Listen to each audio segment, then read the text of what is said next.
Buenas tardes, buenos días. Sé que nos están viendo desde diferentes partes del continente en este momento. Bueno, quiero darles a todos y a todas la bienvenida a este nuevo espacio, a este nuevo webinar. Nuestro webinar el día de hoy, modelos Zero Trust IoT, estrategias para proteger la infraestructura crítica industrial. Me presento, mi nombre es Ángela Delgado, yo soy editora de la publicación Manufactura Latam y el día de hoy voy a estar acompañándolos, voy a estar atenta a sus preguntas, cualquier cosita, estoy ahí súper pendiente de ustedes. Les quiero contar un poco sobre la sesión del día de hoy.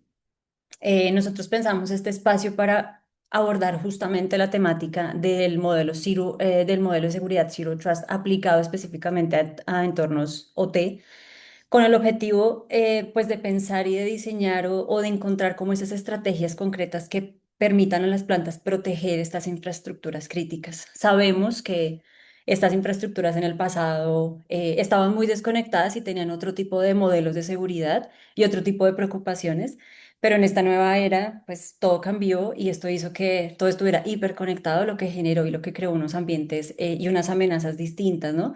Y que también han evolucionado muy rápido. Entonces, con todo este contexto, quisimos aprovechar este espacio para conversar con un experto que nos pudiera dar como luces de realmente cuál es el camino, las estrategias, las buenas prácticas también que las empresas y las plantas pudieran empezar a aplicar para pues proteger sus sistemas y generar como esta continuidad, o al menos intentarlo generar esta pues continuidad operativa cuando se presentan amenazas tanto internas como externas. Entonces, este es un poco el contexto del espacio del día de hoy. Esperamos que en verdad sea muy enriquecedor para todos ustedes.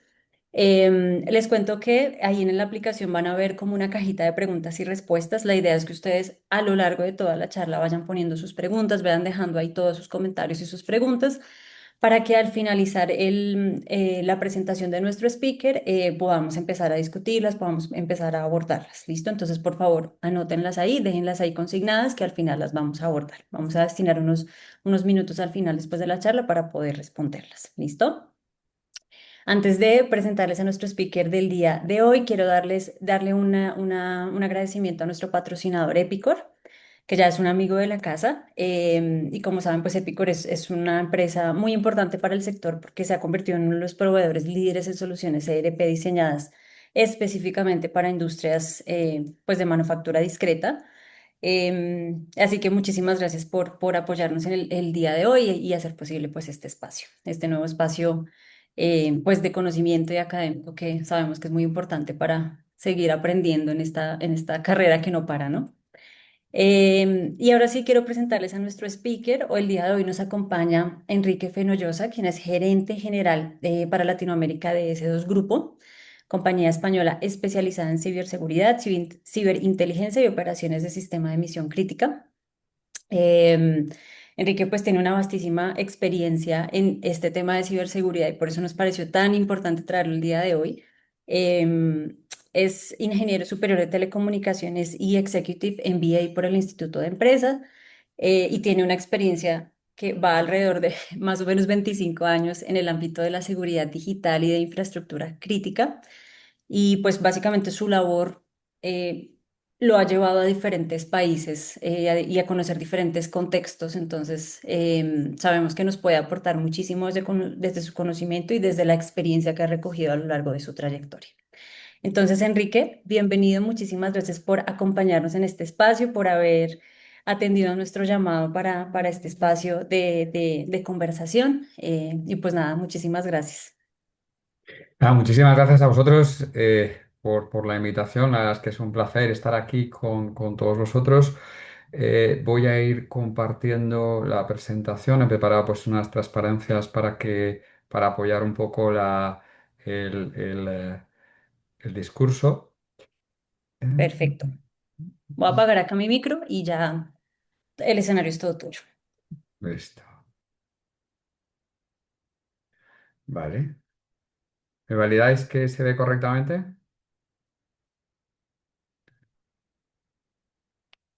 Eh, a ver, creo que está cargando. Ujú. Ya podemos ver la pantalla. Perfecto. Pues nada, muchísimas gracias a todos. Gracias por estar presentes. Y vamos a lo largo de unos minutos. Mi objetivo es no demorarme más de 30 a 35 minutos en esto. Pues introducirles algunos conceptos de algunas cosas sobre Zero Trust, ¿no? Algo que está tan de moda y que ahora van a ver pues que no es por casualidad. La presentación la he estructurado acerca de una serie de bloques, introduciendo pues un poco el contexto, algunas ideas básicas, lo que es, algunos tips de cómo se pueden implementar y sus beneficios, por supuesto. Bueno, ya me han presentado, Enrique Fenollosa, aquí tienen mi contacto. Y para aquellos que no les conozcan, pues sí quería aclarar por qué estoy yo aquí. Es decir, pues, qué conocimiento de causa, por qué puedo hablar de este tema. Bueno, pues como han dicho, S2 Grupo es una empresa de origen español, pero que opera en 35 países. Y además de eso, aquí en la región, pues desde hace 11 años operamos en 14 países. Esto implica que tenemos un contexto global de lo que está pasando, de las tendencias, de lo que están haciendo las compañías de distintos continentes, pero a su vez también tenemos un contexto local de lo que está pasando en la región, en Latinoamérica, ¿no? En concreto, pues yo llevo 11 años dedicado a la ciberseguridad en la región. Hay otro aspecto importante y es el hecho de que nuestro enfoque precisamente es este, el IT más OT, las infraestructuras críticas, los sistemas de control industrial y los abordamos desde su especificidad, es decir, teniendo en cuenta que necesitas distintas personas y por eso tenemos ingenieros de control incorporados, ingenieros expertos en los distintos sistemas, lo abordamos con tecnologías especializadas y sobre todo lo probamos. Tenemos una serie de laboratorios de distintos ámbitos que nos permiten probar estas cosas. Sabéis que precisamente en este contexto, en el del hotel, el control industrial, en general no solemos tener entornos de pruebas y nosotros precisamente los desarrollamos para desarrollar tecnología, para buscar vectores de ataque, etcétera. Y esto pues nos permite también hablar con un cierto conocimiento de causa. ¿Mm? Bueno, fijaos que voy a empezar hablando de geopolítica, ¿no? Aunque parezca extraño, pero ya veréis cómo tiene mucho que ver. Y voy a empezar a hablar de geopolítica porque precisamente pues, el mundo ha cambiado en este sentido. Hasta no hace mucho, depende de la edad que tengáis, para mí hasta no hace mucho, el mundo pues, tenía una serie de bloques y esos bloques pues, tenían sus conflictos más o menos cinéticos, no necesariamente en su territorio, a lo mejor en terceros y bueno, con sus temas de información, etcétera, pero digamos como que las fronteras estaban bien definidas, etcétera. Sin embargo, después de que se popularice Internet, especialmente después de que se conecte Internet a las distintas infraestructuras críticas, y yo diría que incluso especialmente después de esta última época en la que también hemos vivido el conflicto de Ucrania, el contexto geopolítico ha cambiado. O sea, en estos momentos hay una especie de guerra no declarada en un campo de batalla que es el cibernético y en el cual hay distintos actores estatales que están llevando distintas campañas de desinformación, de influencia y de infiltración en infraestructuras críticas de otros países, sencillamente porque pueden, sencillamente porque controlar las infraestructuras críticas de otros países es una capacidad geopolítica importante y hemos visto en Ucrania lo importante que es, lo hemos visto en Oriente Medio y lo hemos visto incluso recientemente en el episodio de Venezuela, como directamente fueron al sector eléctrico o las infraestructuras críticas. Es decir, en este momento, la defensa de las infraestructuras críticas no solo tiene que ver con la delincuencia, sino tiene también que ver con esta especie de conflicto geopolítico y de guerra híbrida que hay a nivel global. Y además de eso, resulta que los actores se han especializado. No voy a entrar en todos los actores que hay, que cada uno tiene sus motivaciones, pero sí voy a destacar a dos de ellos. Primero, las organizaciones criminales. Y es que hasta hace poco, pues digamos como que las organizaciones criminales se dedicaban, pues sí, a la extorsión, al ransomware, cosas de este estilo, pero no necesariamente tenían la capacidad de la intrusión o de la afectación a los sistemas OT. Pero está cambiado, nos hemos dado cuenta que de verdad se han concentrado, han crecido y se han convertido en auténticas empresas con sus áreas de I+D, con sus departamentos de recursos humanos, incluso con especialización de funciones. Ya hay compañías que se dedican a la producción del malware y otras que se dedican a la explotación de él. Entonces, tenemos ya agentes delincuenciales con capacidades OT, Pero además es que los agentes estatales, es decir, los grupos patrocinados, sponsorizados por estados, están absolutamente en la cresta de la ola. Todo el mundo se da cuenta de que cualquier conflicto futuro va a tener que ver con la guerra híbrida, va a necesitar influir sobre las infraestructuras críticas y se está destinando un montón de inversión.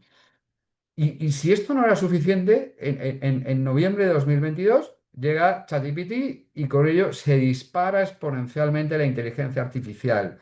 Y el tema ya no solo es lo que puede hacer la inteligencia artificial, sino es lo que está viniendo. Porque yo entiendo que ustedes ya están escuchando hablar de la inteligencia artificial agéntica, de los agentes. La diferencia está en que no solo responden, chatean o responden cosas, sino que son capaces de interactuar con el contexto y ejecutar cosas. Si a esos agentes además les ponemos capacidades generativas, son capaces de organizar, de tomar decisiones, casi de funcionar digamos, por separado. Y esto está dando lugar a una serie de ataques que pueden ser absolutamente brutales. Yo no sé si recuerdan ustedes el conflicto, el ataque este de Ucrania. Creo que fue hace como un año en el que unos drones salieron de forma independiente de unos camiones sincronizados, entraron unas bases rusas, seleccionaron los objetivos, diferenciaron cuáles eran fake y cuáles eran reales, los atacaron en la parte más específica, o sea, un auténtico, y todo esto sin comunicación, ¿no?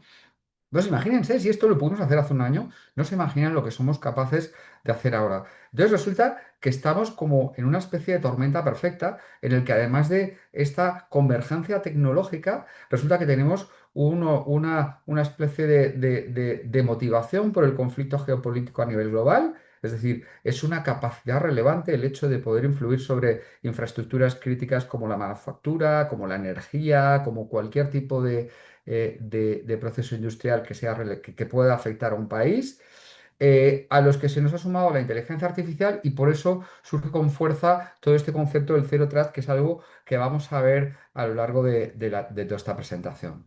Oye, ¿y hasta qué punto de verdad el problema de seguridad en los entornos OT es grave? Bueno, pues unos datos rápidos, pero yo creo que es relevante. Es decir, según ENISA, que es la Agencia Europea de Ciberseguridad, desde mitad del 24 a mitad del 25 aproximadamente, casi 5.000 ataques. Esto hace casi 13.000 ataques, perdón, 13 ataques diarios en infraestructuras críticas. 30% de incremento del ransomware destinado a infraestructuras OT. Más de 2.000 CVEs del CISA, de la Agencia de Ciberseguridad Americana, Common Vulnerability Exposures, o sea, de vulnerabilidades que se exponen. Un incremento como no se había visto. A medida que se están conectando los sistemas IT y OT, pues están apareciendo nuevas vulnerabilidades. 20% de bloqueo de artefactos. Esto significa aproximadamente uno de cada cinco sistemas de control industrial ha tenido que bloquear artefactos maliciosos. Con vistas al futuro, más del 65% de las compañías prevén que van a tener que va a haber ataques basados en geopolítica y más del 50 de ellos que van a tener problemas con el ransomware, ¿no? Y esto no solo son estadísticas, esto no son teorías. Lo hemos visto a lo largo de la historia desde hace mucho tiempo, desde el año 2002, con el famoso Stuxnet, que entiendo que usted todos han escuchado hablar, y pasando por distintos ataques que paralizaron la energía eléctrica de Ucrania, el suministro de combustible en Estados Unidos, o incluso los más recientes que han generado un conflicto, que han generado un ataque a la red, a la red eléctrica ucraniana. No sé si leyeron que, bueno, que además ha puesto en guardia a todo el mundo, incluidos los Estados Unidos. Y esto con noticias que siguen saliendo un día tras otro y que nos hacen pensar que ciertos actores hiperventaminados con esta inteligencia artificial van a tener unas capacidades absolutamente increíbles o que ataques asociados a algo pues tan antiguo como es la ingeniería social, pues van a verse absolutamente con un cambio por completo de paradigma con todos los temas de deepfake, ¿no? De falsificaciones de vídeos, de audios, etcétera. Bueno, pues este es un poco el contexto que, como verán, es bastante desafiante. Pero antes de entrar en ciertas ideas, entiendo que todos los asistentes deberían tenerlo más o menos claro, pero por si acaso quisiera repasar algunos conceptos, y es que independientemente de que estemos convergiendo tecnológicamente, y no voy a hablar de la convergencia IT-OT como algo futuro, esto es algo que ya ha pasado, es decir, la convergencia IT-OT la tenemos ya ahí, y no voy a hablar de eso, pero sí voy a hablar del hecho de que a pesar de que tengamos que tender a tener una visión unificada, tenemos que abordar la ciberseguridad de IT-OT desde una manera específica. ¿Por qué? Porque al final acaban teniendo necesidades específicas.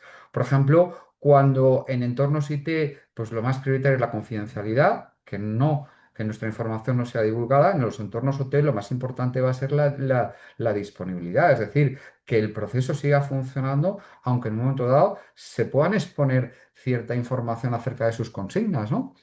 Mientras en IT, digamos, el tiempo real no es tan relevante, en OT es fundamental. Mientras en IT estamos utilizando protocolos que prácticamente se generaron desde el punto de vista de la seguridad, en OT tenemos unos protocolos específicos que en general pues, no se orientaron ni para la autenticación, ni para el cifrado, ni para la integridad, ¿no? Entonces, en ese sentido, pues tienen ciertas vulnerabilidades intrínsecas. Estábamos hablando de que mientras en IT podemos cambiar los sistemas cada muy poco tiempo, en OT los sistemas, por la inversión y por la complicación de los procesos industriales, pues tienen que durar a veces decenas de años. Estamos hablando cuando en IT podemos hacer los cambios enseguida, en OT necesitamos esperar una parada de mantenimiento que puede darse 2 veces al año, ¿no? Estamos hablando que en IT, pues cuando tenemos un problema, no necesariamente tenemos que garantizar el funcionamiento de ciertos sistemas de safety, de seguridad, y en ET sí. En OT sí, en OT tenemos que garantizar que aun estando en medio de un ciberataque, hay ciertos sistemas orientados a la seguridad que tienen que seguir funcionando, porque si no podemos poner en riesgo a personas, a personas, podemos poner en riesgo al medio ambiente o podemos poner en riesgo pues, con consecuencias económicas importantes. Es decir, tenemos que tener en cuenta la especificidad del OT. Pero bueno, lo que sí que está claro es que, o bien sea por el intrínsecamente como son los sistemas de control, cómo se diseñaron, el tiempo que llevan, y esto junto a ese proceso de convergencia tecnológica, pues nos da unos riesgos evidentes desde el punto de vista OT que están ahí y que de alguna manera los tenemos que resolver. Uno, la superficie de ataque, es decir, cada vez que estamos introduciendo un nuevo sistema IoT, cada vez que estamos introduciendo una nueva conexión con las redes industriales a sistemas MES, a sistemas RPs o sinceramente a sistemas de data, pues estamos introduciendo, estamos aumentando la superficie de ataque y estamos introduciendo puntos de vulnerabilidad. Em, los sistemas OT, pues como ya hemos dicho, no necesariamente se diseñaron para conectarse a redes abiertas y se han hecho, se han conectado a redes abiertas cuando no necesariamente están preparados para ellos. IT y OT tradicionalmente se han llevado como silos independientes y por mucho que tratemos de juntarlos ahora, pues eso requiere un trabajo muy concienzudo y muchas veces un área no entiende a la otra y muchas veces al final entre una y a otra pues se nos quedan islas o se nos quedan temas en el tintero que no acabamos resolviendo. Además, pues los sistemas IT pues son complicados, o sea, muchas veces pues son heterogéneos, utilizan distintos protocolos, sistemas de distintos fabricantes y no resulta sencillo modificarlos a posteriori, con lo cual no es difícil hacer reconfiguraciones. Y además de eso, en general, los sistemas OT, pues dependemos incluso más que en IT de toda la parte de cadena de suministro, pues tenemos unos proveedores de mantenimiento que se conectan en remoto, que vienen de vez en cuando a hacer ciertas cosas, muchas veces no acabamos de tener controlado ciertos activos, entonces acabamos teniendo pues una dificultad que no es similar a la que teníamos en OT, ¿no? ¿Y cómo hemos estado gestionando la ciberseguridad en las redes industriales, en las redes OT? Bueno, pues tradicionalmente las hemos manejado como algo muy perimetral. Confiábamos mucho en la seguridad por oscuridad y la seguridad por aislamiento, que estábamos aislados y entonces pues teníamos un perímetro como bien robusto, ¿no? Y entonces pues lo que estaba dentro del perímetro era seguro y lo que estaba fuera del perímetro era inseguro. Y ahí pues está una nueva perspectiva. Esto evidentemente pues con el avance de la convergencia y de las necesidades del negocio ha ido cambiando y en torno al 2023, pues de repente ya nos encontramos sistemas híbridos, sistemas pues que ya tenían múltiple factor de autenticación, con una cierta segmentación básica, ya pues con ciertas capacidades de monitoreo, es decir, como empezamos a tener ciertas cosas, pero a pesar de eso, pues nos hemos dado cuenta que con eso no es suficiente y por eso surge pues un poco toda esta filosofía, toda esta idea del Zero Trust que está bien candente, está bien y que hay muchos autores, bueno, yo la verdad es que tomo las cosas con moderación, pero hay autores que dicen pues que no, que la mayoría de las empresas se van a plantear esto. Cuando yo entiendo que cuando dicen que se van a plantear esto es que se van a plantear la adopción de la filosofía. Yo no creo que las compañías, como vamos a ver a lo largo de la presentación, puedan cambiar de un día para el otro este tipo de filosofía, sino que más bien va a ser un trabajo gradual e incremental, ¿no? Y todo esto pues está acelerado por algunas de las cosas que hemos dicho antes, ataques patrocinados por etapas, capacidades de ransomware OT, IA generativa y sistemas expuestos. Todo esto pues está haciendo que nos tengamos que plantear este tipo de filosofía, de estrategia de Zero Trust en OT. ¿Y por qué? Bueno, pues porque si antes, basándonos en este perímetro seguro, pues resulta que acabamos teniendo, si algo superaba este perímetro, este castillo con estas murallas, pues se movía adentro con mucha libertad. Es decir, el movimiento natural era muy sencillo, con lo cual esto ya no es válido. Tenemos que ir a sistemas con una verificación continua independientemente de ubicación, porque además ahora estamos también nos movemos mucho, es decir, podemos tener accesos desde distintas zonas geográficas. Por otro lado, también porque antes nos basábamos en unas credenciales estáticas, ¿no? En un usuario y la contraseña, que en el mejor de los casos eran individuales, muchas veces pues eran o son hasta compartidas, y si yo tenía esta contraseña, pues ya era el amo del calabozo, es decir, ya podía entrar donde quisiera, ¿no? Y esto pues estamos viendo que tampoco es que se está aprovechando por los atacantes y que tampoco es ya una garantía válida, tenemos que ir a otros modelos, a un modelo contextual, a un modelo en el que además de una identidad digital bien verificada, pues tenemos que tener en cuenta el dispositivo desde el que se accede y la hora y el tiempo desde el que se accede, ¿no? Eh, También necesitamos Zero Trust OT, pues porque la segmentación que teníamos antes con unas VLANs en las que a veces había infinidad de dispositivos, pues no acababan siendo efectivas. Y resulta pues que tenemos que ir a un modelo como bastante más estricto. Y aquí pues el estándar internacional, que yo supongo que a muchos de ustedes les sonará, es la IEC 62443, que se está imponiendo como estándar de todo aquello que no tiene estándar o de la manufactura. Es decir, por ejemplo, en el sector eléctrico hay ciertos estándares más especializados, pero bueno, en el sector industrial, manufactura, químico, es decir, en muchos sectores se está imponiendo la 62,443 es como el estándar. Y tiene un concepto que es muy interesante y van a ver cómo lo vamos a utilizar en varias ocasiones a lo largo de la presentación, que es el concepto de zonas, el concepto de microsegmentación con zonas y conductos, que ahora hablaremos un poco de lo que es, ¿no?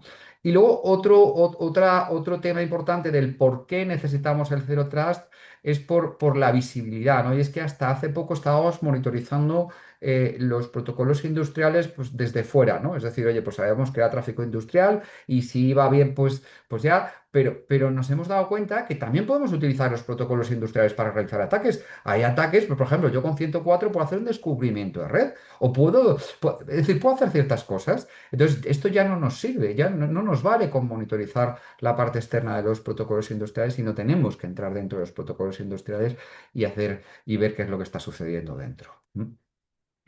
Bueno, como les he dicho, Zero Trust es una filosofía, es una metodología, es decir, es una técnica basada en una serie de principios, ¿eh? Y esos principios los podríamos resumir en tres, ¿no? Uno sería Never Trust, Always Verify, es decir, es el nunca confíes, tienes que verificar. Es decir, no, ya no me sirve el hecho de que vengas desde esta IP que yo conozcas, que seas quien yo conozco, etcétera, sino voy a verificar cada vez si puedes hacer, si puedes acceder y si puedes hacer lo que pretendes hacer, ¿no? Y además ese contexto ya no va a ser solo a nivel de las personas, sino ya va a tener que ver, esa identidad también va a tener que ver con el contexto operativo. Es decir, voy a tener que tener también en cuenta el usuario, la máquina a la que me conecto, al proceso, incluso el comando o incluso el valor, el set point de los cambios que yo estoy realizando, ¿no? Y en tercer lugar, bueno, pues tenemos que tener en cuenta que esto lo estamos aplicando a un entorno OT y por lo tanto, pues no podemos ir bloqueando las cosas así porque sí, ante la menor sospecha, pues porque podemos parar una línea de producción o podemos parar una válvula que es importante pues, desde el punto de vista de seguridad, etcétera, ¿no? Entonces, de alguna manera, una de las filosofías también de los principios del Zero Trust es detección temprana mejor que bloqueo tardío. Es decir, vamos a detectar temprano lo que sucede y vamos a tomar decisiones sobre eso. ¿M? Bueno, el Zero Trust lo vamos a apoyar sobre cinco pilares fundamentales, que van a ser la identidad fundamental. Vamos a necesitar una identidad digital bien verificada y aquí pues vamos a ver herramientas como los múltiples factores de autenticación, como los accesos privilegiados just in time, solo para lo que necesito, como los controles de acceso basados en reglas o basados en atributos, como el sign and sign on, etcétera.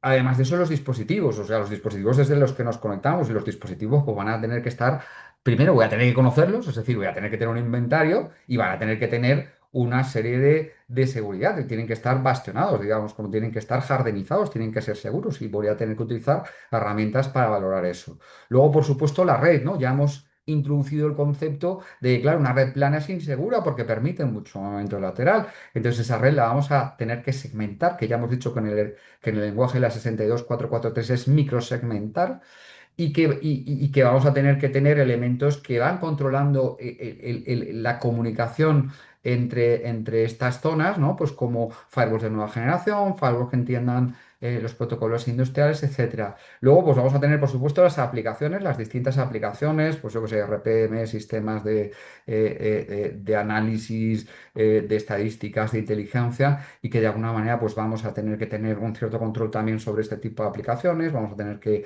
tener las aplicaciones autorizadas solo las que tengan que estar, con firma de código, con sandbox, etcétera. Y por último, los datos, ¿no? Los datos, que es la parte fundamental, pues que los voy a tener controlados, categorizados, cifrados, con prevención de que no se escapen, etcétera. Y una capa fundamental, que hablaremos también un poquito sobre ella, que es la del monitoreo, ¿no? Porque si yo no monitoreo, yo no tengo un análisis continuo, lo que tengo es una foto estática, pero esta foto estática puede cambiar a lo largo del tiempo.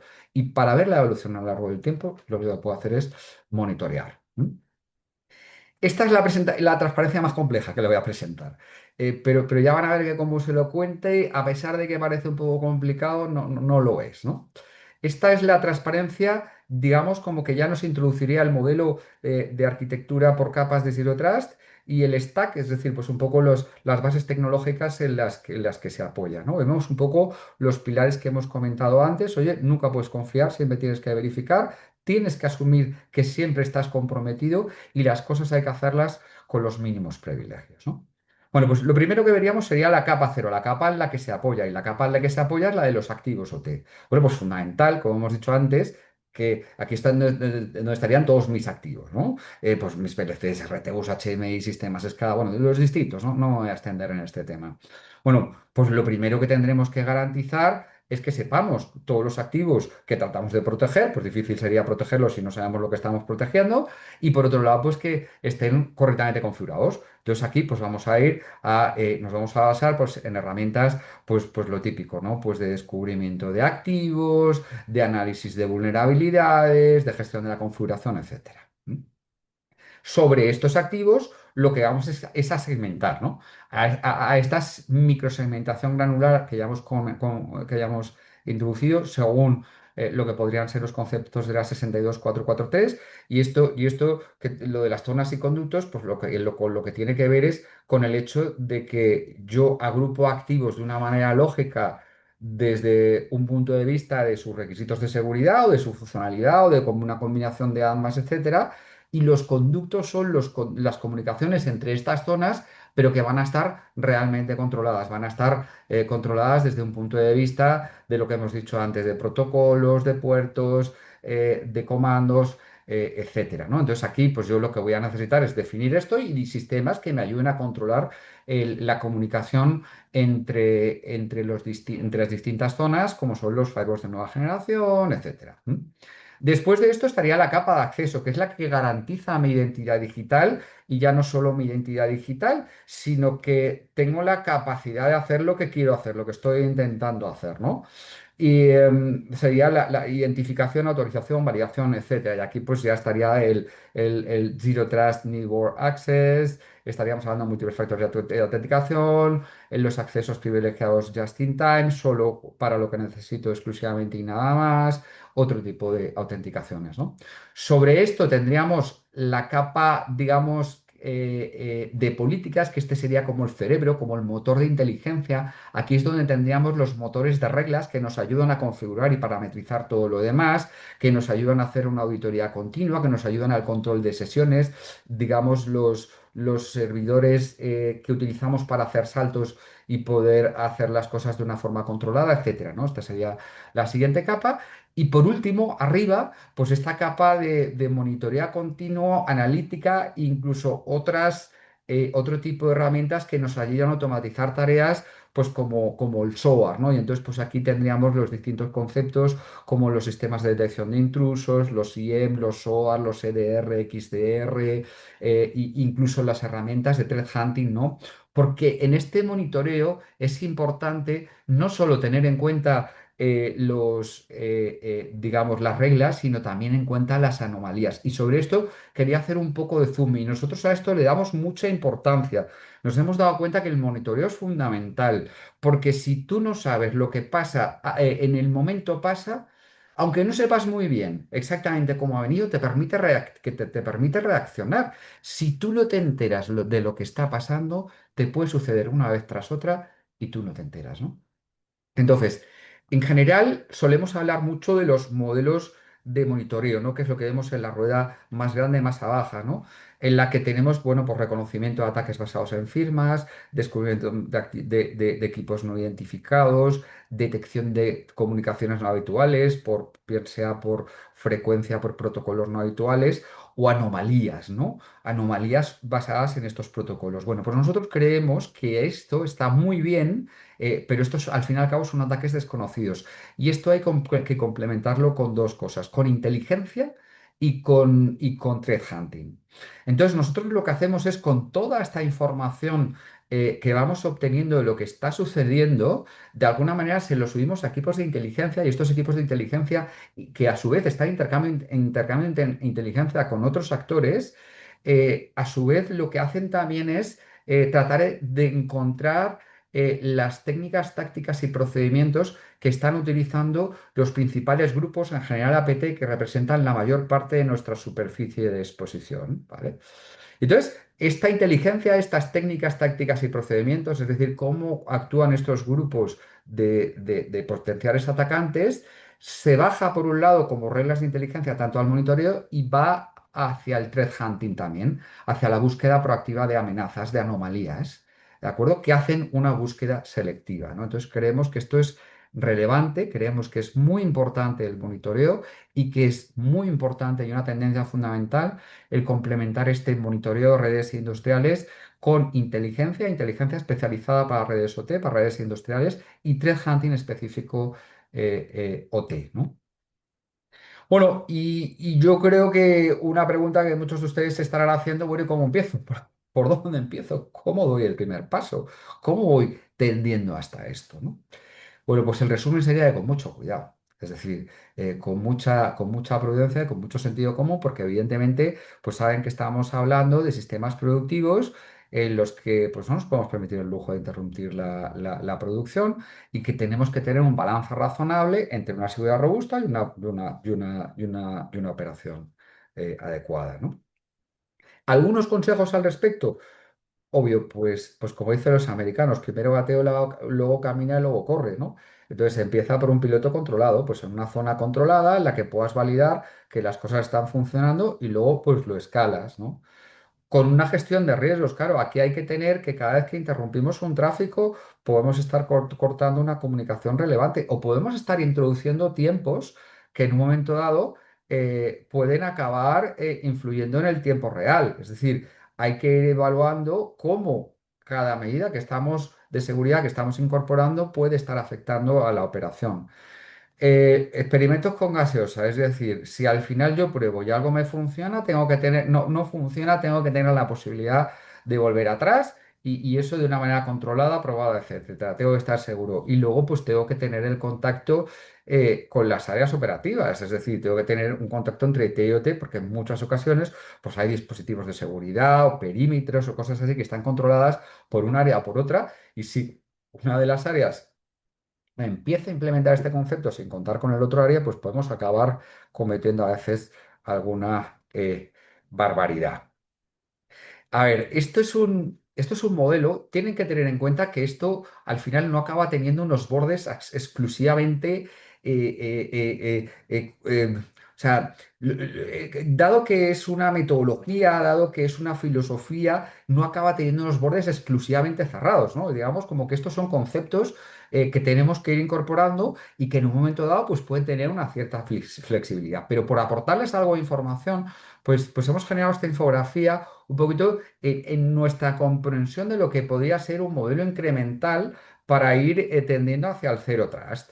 Y pasando del modo tradicional, pues que hemos dicho, ¿no? Pues oye, con la seguridad basada en el perímetro, credenciales estáticas, surveillance, con simultánea implementación y con una visibilidad limitada de los protocolos industriales, pues vamos pasando a un siguiente nivel en el que ya voy viendo lo que tengo y cómo funciona. Voy garantizando que el que se conecta es porque se tiene que conectar con un múltiple factor de autenticación. Ya voy teniendo mi inventario de activos, ya sé los activos que tengo que proteger, voy haciendo mis primeras segmentaciones y voy haciendo un monitoreo pasivo, un monitoreo, es decir, ya voy viendo lo que tengo y cómo se va comportando. Bueno, esto ya me permite tener unas bases para dar el paso al siguiente nivel. Y el siguiente nivel ya sería pues un nivel de Zero Trust más avanzado, en el que ya tendría mi microsegmentación, mis zonas y mis conductos establecidos, ya tendría incorporado un Zero Trust Network Access con su gestión de privilegios just in time, ya tendría incorporado pues correladores, SIEM para todo lo que es el tema de monitoreo, con procesos automatizados con SOAR y cosas de ese estilo y técnicas similares, y ya tendría pues políticas basadas de acceso basadas en atributos y que ya tienen en cuenta escenarios complejos, ¿no? Y de ahí, pues ya la idea sería tender a un modelo que yo creo que a día de hoy es todavía un modelo aspiracional, ¿no? Aunque progresivamente estamos llegando a él, un modelo en el que ya tenemos, pues digamos, una automatización, digamos, una inteligencia, una detección automatizada con reacciones automatizadas, con políticas que se adaptan al contexto y que de alguna manera nos permite abordar la ciberseguridad IT y OT de una forma bastante integral. Ejemplos antes de terminar. Bueno, pues una de las cosas que muchas veces preguntan muchos por la microsegmentación en entornos OT. Y quería poner un ejemplo. Fíjense abajo, pues hemos creado tres zonas, pues de HMIs, de PLCs y de RTUs, con sus conductos bien definidos y con dos zonas aisladas. Una, la de los sistemas de safety, las protecciones, ¿no? Los sistemas de safety de seguridad instrumentada y una zona pues protegida. Ejemplos. Pues, por ejemplo, hombre, pues una comunicación de un PLC y un HMI, pues utilizando Modbus TCP y el puerto 5.2, pues estaría autorizada, siempre y cuando cumpliera los requisitos de horario, etcétera. Pero, por ejemplo, si yo trato de escribir en una RTI fuera un turno de trabajo, pues eso no debería estar autorizado. Por ejemplo, los comandos, pues no es lo mismo que sean comandos de lectura que sean comandos de escritura. Un comando de escritura es evidentemente mucho más vulnerable y tiene que estar evidentemente más protegidos. Por ejemplo, ciertos cambios en los set points de ciertos controladores, a lo mejor no los puedo bloquear porque de alguna manera podría invalidar o comprometer la seguridad del proceso, pero sí los puedo alertar en el sistema de monitoreo. Otro ejemplo, las comunicaciones en sistemas críticos o especialmente críticos como los de seguridad, pues deberían ser unidireccionales. Es decir, yo puedo leer del estado del sistema de safety, pero no debería poder escribirlo. Ejemplos de... Otro ejemplo, pues por ejemplo, la diferencia de lo que era entre lo que sería una conexión VPN que yo me conectaba, ya está, a partir de ahí acceso a toda la red, me conectaba con un usuario de contraseña que si lo tenía, pues ya estaba, a lo que debería ser un acceso remoto utilizando Zero Trust en OT, la filosofía. Pues bueno, yo primero tendría que hacer una solicitud de ese acceso y en esta solicitud, pues yo debería indicar a qué debo acceder, con qué protocolo, con qué comando, desde dónde, durante cuánto tiempo y para qué. Además de eso, se debería verificar que yo soy realmente quien digo ser y además que tengo los privilegios para ello. Esto puede ir a un sistema que puede estar más o menos automatizado o que a veces, en función de las circunstancias, puede requerir incluso una validación humana en la cual se aprueba, oye, pues esto está dentro de las cosas previstas y se aprueba automáticamente o no está tan dentro de las cosas previstas y necesita una validación humana. Una vez estoy aprobado, pues digamos, ya me conecto utilizando ciertas técnicas, o incluso un jump server, es decir, no me conecto directamente, sino me conecto a través de un servidor que va a monitorizar y registrar toda la actividad que hago, grabando un registro de toda esta sesión. Y cuando se cierra todo, pues hago un análisis de que en realidad todo lo que yo he hecho ha cumplido las expectativas de una conexión normal y cómo debería ser. ¿M? Y ya pues por terminar, ¿qué beneficios tengo? Hombre, pues yo entiendo que ustedes habrán deducido la mayoría de los beneficios prácticamente solo por lo que representa la filosofía de Zero Trust. Pero es obvio que por un lado voy a tener una reducción del riesgo, minimizando superficie de ataque, y minimizando, eliminando movimientos laterales y por lo tanto pues con menores paradas no planificadas, incidentes, etcétera.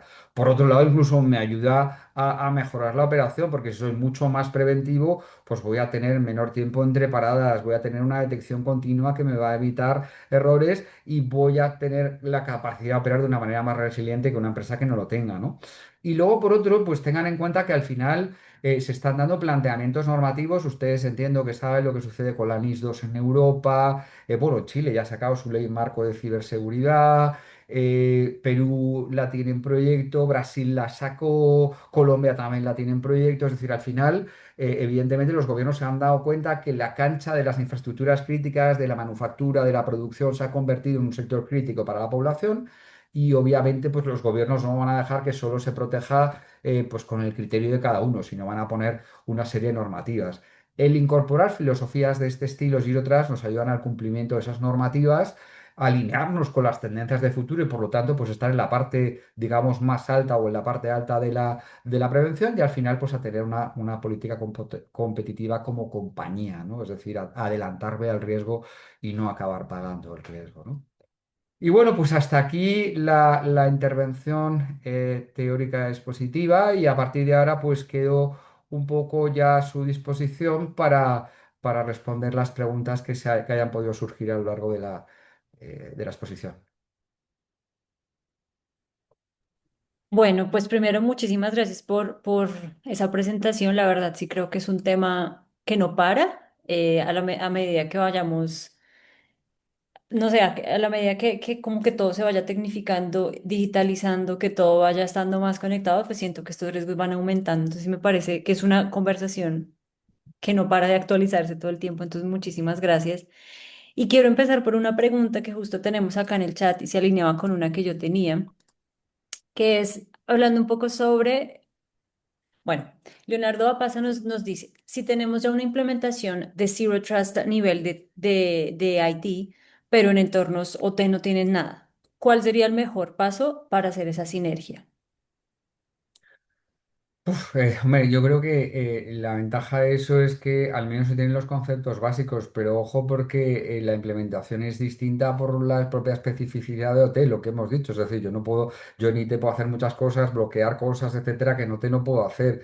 Entonces, de alguna manera tengo que pasar por los distintos pasos que ya hemos hecho. Es decir, tengo que primero definir mi estrategia, empezar con pruebas pequeñas, analizar los riesgos de estas cosas, ir validando cómo van funcionando, poner a equipos IT y OT a trabajar en conjunto para implementarlo y en definitivamente pues ir haciendo, ir dando los distintos pasos para ir evolucionando el modelo de madurez que identificábamos.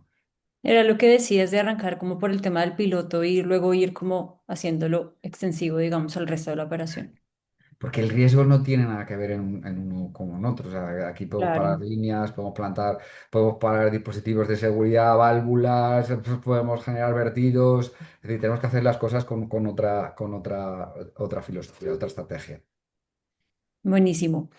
Em, Jorge Alas nos dice, ¿cómo avanzar para implementar en el uso de MFA mientras se utilizan credenciales estáticas en endpoints por los mismos operativos Insight y no se tiene una madurez para llegar al SSO? Que le podemos dar las vueltas que queramos, pero al final las identificaciones estáticas son inseguras. Y estamos viendo como al final en la mayoría de los ataques que se están dando, el factor humano es fundamental y la mayoría de los ataques al factor humano están viniendo por credenciales. Entonces, pues, le podemos dar las vueltas que queramos, pero hasta que no nos planteemos en serio un factor múltiple de autenticación, etcétera, pues vamos a tener un riesgo ahí. Es que no hay fórmula mágica, ¿eh? Es que eso me parece que creo que es lo más difícil de toda esta conversación, que siento que no hay una sola respuesta, no hay un solo parámetro, no hay un solo camino, sino es como infinidad de caminos por los que se puede abordar y también por donde las amenazas pueden llegar, ¿no? Entonces, es Ah, como muy complicado. Bueno, voy a intentar leer esta porque me está costando un poco entenderla, pero te la voy a leer a ver cómo la ves. Alex Luna nos dice, ¿qué pasó con el robo de identidad? Porque al final de MFA o incluso OTP, si te roban el token de identidad, no existe como un producto que más bien cambie ese paradigma del password y del usuario. sí, claro, es precisamente eso es lo que hemos estado comentando con los distintos,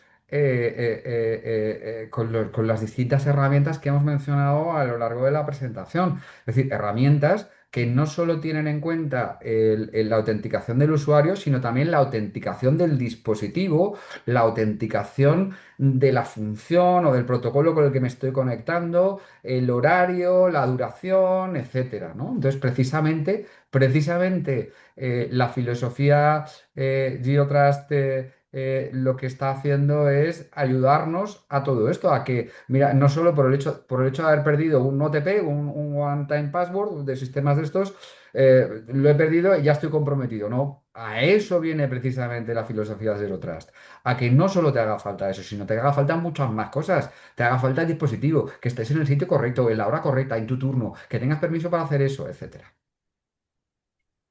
Perfecto. A ver, Rocío Mesa nos dice, las compañías deberían contar, que creo que esto lo mencionamos dentro de las políticas que nos decías casi al final de la presentación. Entonces nos pregunta, ¿las compañías deberían contar con políticas de forma integrada para implementar esa filosofía de Zero Trust, considerando de forma íntegra IT y OT o de forma separada?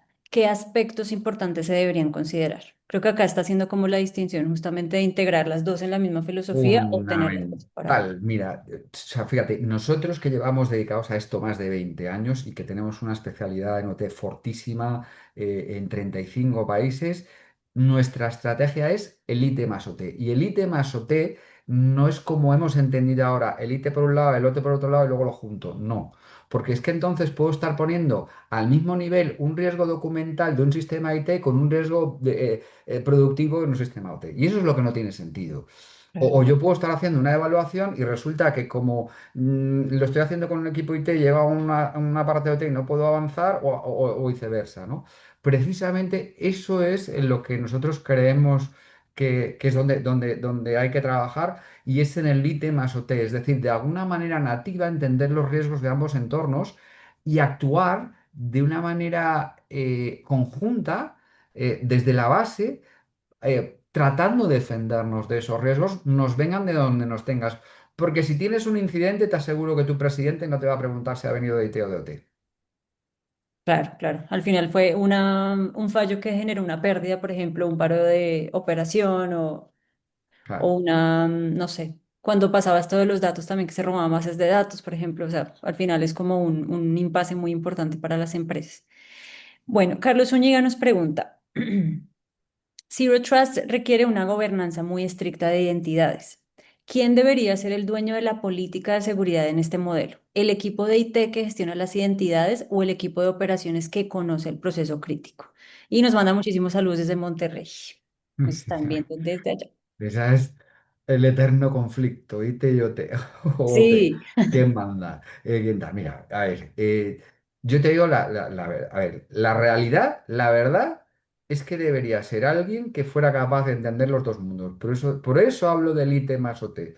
Porque claro, no tiene sentido gobernar toda esa política de acceso sin entender la política de acceso, la seguridad, y no tiene sentido gobernarla para OT sin entender las necesidades de OT. Es decir, o entendemos los dos mundos o no va a salir bien. Esta es la ok, realidad. Ahora, ¿cómo llegamos a eso? Depende de la compañía. Hay compañías que están muy separadas, hay compañías en las que IT ha asumido ambos roles. Depende de la compañía, tendría que estar en un lado o en otro o en algo de nueva creación. ¿Por qué no? ¿Por qué no en algo de nueva creación? ¿No? Que estuviera esa. Pero lo que es indudable es que o tenemos el conocimiento de cómo funcionan los sistemas de control de acceso y el conocimiento de las necesidades de la operación, o vamos a generar un problema seguro. esto casi habla como de generar un rol nuevo o un rol nuevo no, sino como un tema como de upskilling, como del que O una ya conoce todo el función. sistema desde IT, tiene que también empezar a entender cómo funciona el otro lenguaje para poder Claro, o una función, o un hablar. equipo conjunto, o una célula de trabajo.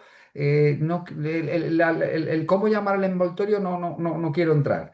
Lo Ok, que quiero entrar es el conocimiento que tiene que tener, porque si no vamos a tener problemas seguro. ok, perfecto. Em, bueno, este no sé si lo voy a pronunciar bien, pero bueno. Juanma Elías nos dice, ¿el modelo Zero Trust se puede apegar al modelo Purdue? No sé si se pronuncia así. Sí, por sí. Sí, recordemos que el modelo Purdue es una arquitectura que Sí. nos pone como barrera o límite de convergencia a la zona de IDMZ, perdón. A ver, yo creo que sí es compatible. De entrada, ambos modelos son modelos teóricos, ¿vale? Es decir, ambos modelos son modelos teóricos que luego acabamos Ujú. aterrizando con distintos elementos. Pero fíjate que, vale, aunque a nivel de Zero Trust estemos poniendo a mismo nivel elementos que en el modelo Purdue desaparecen en distintos elementos de campo, de control, de supervisión, etcétera, pero en el fondo las filosofías son compatibles. No hay ningún problema. Son absolutamente compatibles. Perfecto. Ahora vamos con Carlos Arce, nos dice, ¿existe en la actualidad mayor apertura o resistencia para implementar Zero Trust a nivel de gerencia debido a su preocupación en el pilar de la disponibilidad de infraestructura? Yo no sé si es por ese motivo. Yo creo que hay problemas también de concientización, hay problemas de desconocimiento, hay problemas de prioridad en los presupuestos, hay problemas de percepción de riesgo. Es decir, yo creo que hay muchos problemas y evidentemente una de las principales barreras que se están dando en este momento para la incorporación en las empresas de OT del sistema Zero Trust está siendo pues las prioridades presupuestales en muchos casos, ¿no? Entonces, yo creo que en cada caso será una u otra. Lo que sí te garantizo es que o vamos tendiendo a esa filosofía y vamos poniéndolo en marcha, o llegará un momento en el que directamente pues no tenemos negocio. Yo justo tenía una pregunta sobre eso, que era el ROI, ¿no? Que siento que el ROI también es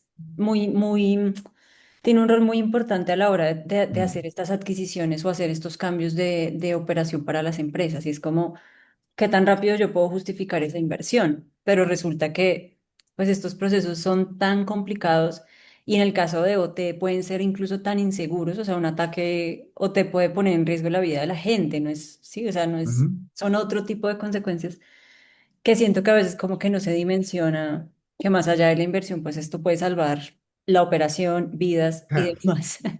ese tema es un tema muy Complejo, complejo, ¿no? El muy del rollo en complejo. ciberseguridad es muy complejo. Fíjate que yo, o sea, si buscáis en internet hay mil justificaciones, que el coste de la no seguridad, el coste de tal. Yo al final, como yo soy muy pragmático, yo lo enfoco como que esto es casi como un seguro. Es decir, o sea, de alguna manera tú no puedes coger un vehículo o un carro. ¿Tendríais un carro en vuestra empresa sin asegurar? Pues no, porque podéis tener un problema gigantesco. Pues esto es lo mismo. ¿Tiene sentido tener ir incorporando tecnología de control industrial sin asegurar, es decir, sin seguridad? Pues es lo mismo que tener un carro sin seguro. Es decir, a mí Sí, me parece una barbaridad. Y de hecho, es que va a poder desaparecer el propio negocio. Es decir, si yo acabo incorporando tecnología, inteligencia, conectividad, etcétera, y no me preocupo de la capa de seguridad, pues al final es como si fuera cuesta abajo y sin frenos, ¿no? Es decir, llega un momento en el que el propio sistema pues, se va a autodestruir porque tarde o temprano voy a recibir con este volumen de ataques que hay y esta automatización fruto de la inteligencia artificial, que tarde o temprano van a por mí. Ni lo dudéis. O sea, que vienen, seguro. Si no tenemos seguridad, pues vendrán, entrarán hasta la cocina y tendré problemas graves. totalmente. Bueno, antes de continuar, les cuento que les va a salir ahora en su pantalla. Queremos que por favor nos evalúen este espacio, que nos cuenten cómo les pareció, que nos den como su feedback. Obviamente acá lo van a evaluar como de manera cuantitativa. Digo, cualitativa, perdón. La idea es que también nos puedan escribir por nuestras redes, nos cuenten qué les pareció, qué otro tema les gustaría también como abordar o profundizar sobre esta misma temática, muy importante para nosotros también ver cómo lo podemos continuar, cómo podemos continuar la conversación. Entonces no se olviden ahí de calificarnos. Bueno, y bueno, voy a hacer un par de preguntas más. Está súper interesante porque tenemos muchas preguntas de la audiencia. Muchísimas gracias por participar. Em, Acá hay una pregunta que me parece importante y es sobre el tema de las zonas desmilitarizadas. Dice, las famosas Bien. zonas desmilitarizadas con firewalls y todo esto puede tomarse como parte de la zona del Zero Trust. A ver, sí. Sí, es decir, yo entiendo que no nos tenemos que deshacer de ellas, porque claro, es sin duda seguro que va a ser mejor tener ciertos equipos en la DMZ que tenerlos fuera, o sea, esto es obvio, y también va a ser mejor tener ciertos equipos en la DMZ que tenerlos dentro, esto es obvio, es decir, la DMZ no es incompatible, lo que pasa es que ahora voy a aplicar otros controles adicionales. Yo no la veo incompatible, ¿eh? La DMZ. Puede que cambien ciertas cosas. En función de los equipos que yo tenga en la DMZ, pues ahora puede que acaben estando en una misma zona con un equipo que está en otro lado. Cabe la posibilidad. Es decir, cabe la posibilidad de que en algún momento dado permeemos un poquito el concepto de DMZ. Pero que el concepto de DMZ sigue vigente, por supuesto, hombre. No vamos a coger ahora y sacar o todos los equipos fuera de Internet o todos los equipos dentro de la red corporativa. Eso no tiene ningún sentido, por supuesto. Lo que pasa es que vamos a ver cómo compaginamos ese concepto de la DMZ con el concepto Zero Trust. Incluso a lo mejor es posible que para generar esas DMZs necesite unos firewalls pues un poco más avanzados y si a lo mejor en la DMZ antes el tráfico industrial pasaba tal cual como un canuto oscuro, pues ahora controle de verdad los protocolos, etcétera. Yo opino que no es incompatible, creo que siguen siendo necesarias las DMZs y lo que pasa es que a lo mejor voy a flexibilizar ciertas cosas o voy a ponerle controles adicionales al de la al de la DMZ. Perfecto. Acá tenemos otra de Daniel Gómez que nos pregunta, ¿a futuro se espera que exista un SOC para IT y un SOC para OT o deben estar unificadas? Mira, nosotros tenemos un SOC IT desde hace 20 años y un SOC OT desde hace 12 años y los estamos unificando.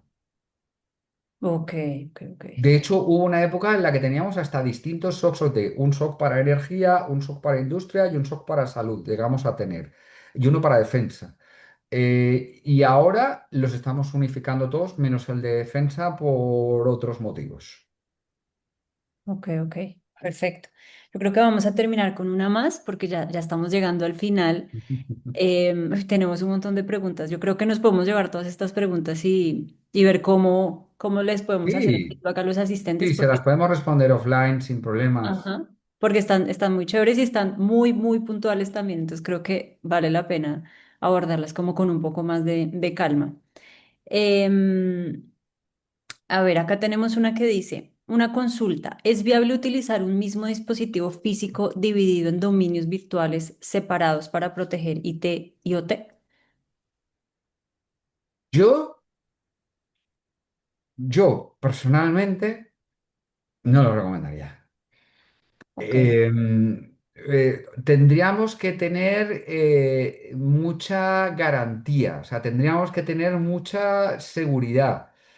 Eh, eh, pero hay siempre una componente de riesgo. A mí cuidado, es una práctica que he visto, ¿eh? Y es una práctica que incluso nosotros, por requerimiento del cliente, en algún caso hemos hecho.